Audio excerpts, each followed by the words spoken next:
Hello student, कैसे हैं आप सभी लोग। स्वागत है आपका ज्ञान क्लासेस में, और जहां पर होती है स्टडी वो भी विथ फुल ज्ञान। तो यहां पर हम लोग आज बात करने वाले हैं क्या आपके मैथ सेकंड जो हमारी बुक है क्लास 12th के अंदर उसके सिलेबस के बारे में। इससे पहले कि हम चालू करें आज की क्लास, लेते हैं थोड़ा सा ज्ञान। तो आज का ज्ञान क्या है? Work hard, dream big and never give up. तो ये तीनों ही शब्द बहुत ही सीधे हैं और बहुत ही सरल हैं। यानी कि जो पहला शब्द वर्क हार्ड यानी कि आपको कठिन परिश्रम करना है। ड्रीम बिग, हमेशा बड़ा ड्रीम रखें अपने जीवन में। एक पढ़ाई के लेवल पे ही नहीं, हमेशा अपनी ज़िंदगी का जो भी आप हासिल करना चाहते हो उसमें एक बड़ा मुकाम रखें और कभी भी गिव अप ना करें। जब तक आप अपने लक्ष्य को पा नहीं लेते हैं तब तक गिव अप ना करें।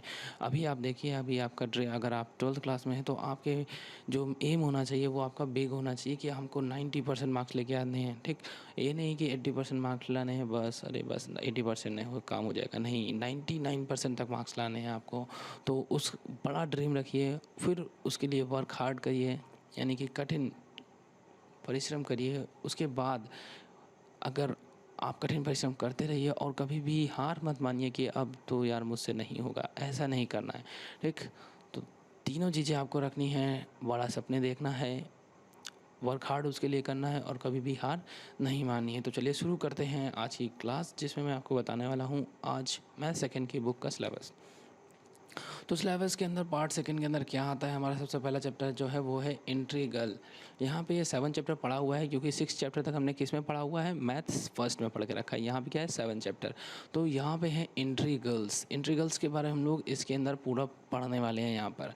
ठीक, यहाँ पे इंटीग्रल्स के इन्वर्स प्रोसेस भी पढ़ेंगे। यहाँ पे मेथड ऑफ इंटीग्रेशन पढ़ेंगे, सम पर्टिकुलर फंक्शन भी पढ़ेंगे इंटीग्रल्स के अंदर। फिर उसके बाद पार्शियल फंक्शन भी पढ़ेंगे इंटीग्रल्स के अंदर, इंटीग्रेशन बाय पार्ट भी पढ़ेंगे।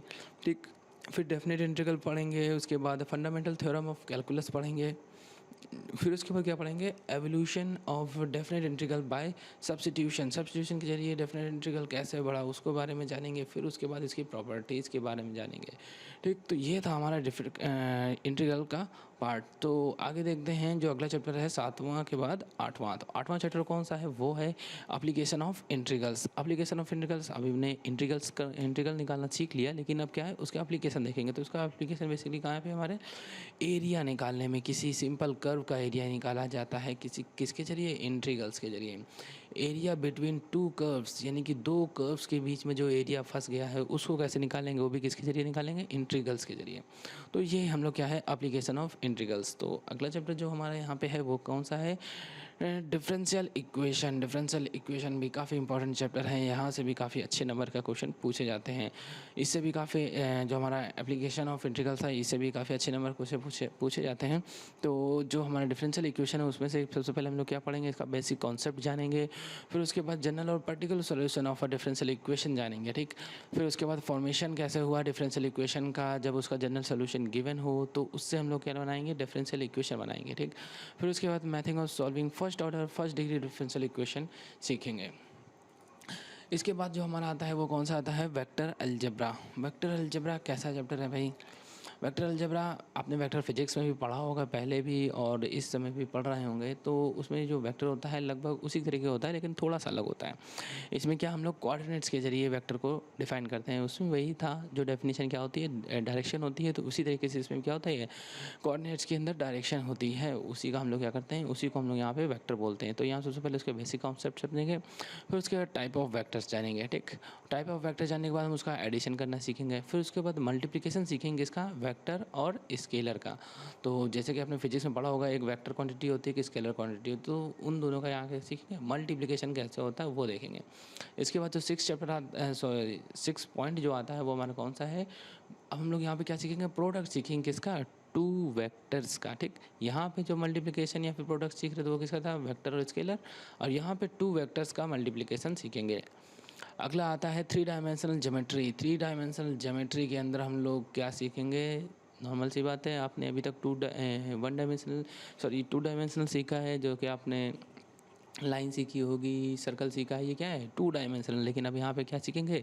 3 डायमेंशनल ज्योमेट्री कैसी होती है ना, 3 डायमेंशनल। तो 3 डायमेंशनल के अंदर सबसे पहले क्या है? Direction conics and direction ratio of a line. इससे पहले आपने थ्री डायमेंशन जो पढ़ा है वो किस में पढ़ा है? कोनिक्स के अंदर पढ़े हुए होंगे, यानी कि जो हमारा शंकु है, कोन जिसको हम बोलते हैं, और सिलेंडर है, बेलन, और ठीक स्फीयर, इस टाइप की चीज़ों में हम लोगों ने थ्री डायमेंशनल पढ़ा है। तो उससे क्या है, यहाँ पे लाइन के अंदर हम लोग पढ़ेंगे कि थ्री डायमेंशनल लाइन हो तो कैसे। अभी तक हम लोग टू डायमेंशनल लाइन के बारे में ही पढ़ा है, ठीक। अब हम लोग क्या पढ़ेंगे, थ्री डायमेंशनल लाइन में कैसे हम लोग सॉल्विंग करेंगे।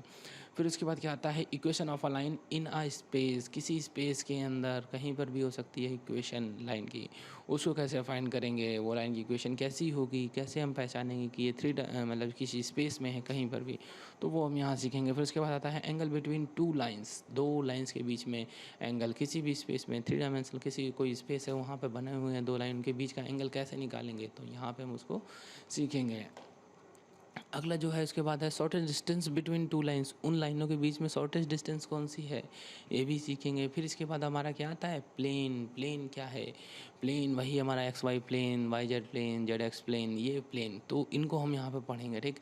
इसके बाद हम लोग पढ़ेंगे लाइन की एक ही प्लेन में होने की क्या है कंडीशन, ठीक, उसको हम यहाँ पे जानेंगे। फिर उसके बाद हमारा क्या आता है, angle between two planes. Angle between क्या, टू प्लेन, दो प्लेन्स के बीच का एंगल क्या होगा।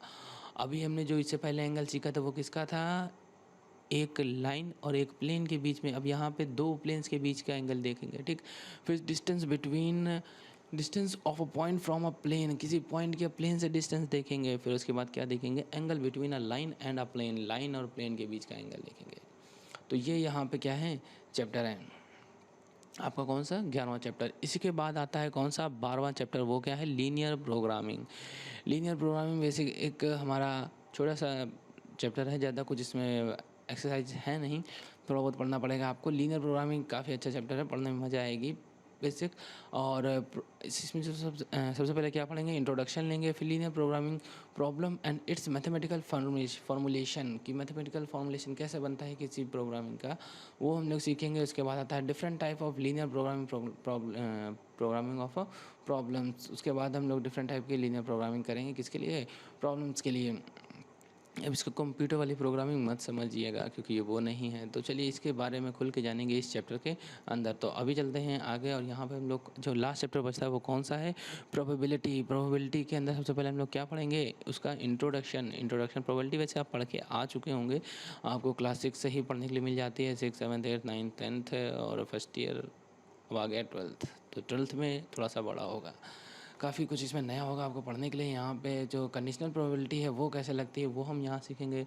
मल्टीप्लिकेशन थ्योरम ऑफ प्रोबेबिलिटी क्या है वो यहाँ सीखेंगे। इंडिपेंडेंट इवेंट कौन सी हैं वो यहाँ पे सीखेंगे, ठीक, जो किसी भी डिपेंड नहीं है, ठीक। और फिर इसके बाद बायस थ्योरम क्या है प्रोबेबिलिटी के अंदर, वो उसको हम जानेंगे। Random variable of a probability distribution कैसे क्या होता है, क्यों होता है, वो भी हम जानेंगे यहाँ पे। फिर उसके बाद क्या जानेंगे, हम लोग देखेंगे Bernoulli trials and binomial distribution. तो इन सब चीज़ों को हम लोग किसके अंदर पढ़ेंगे, प्रोबेबिलिटी के अंदर।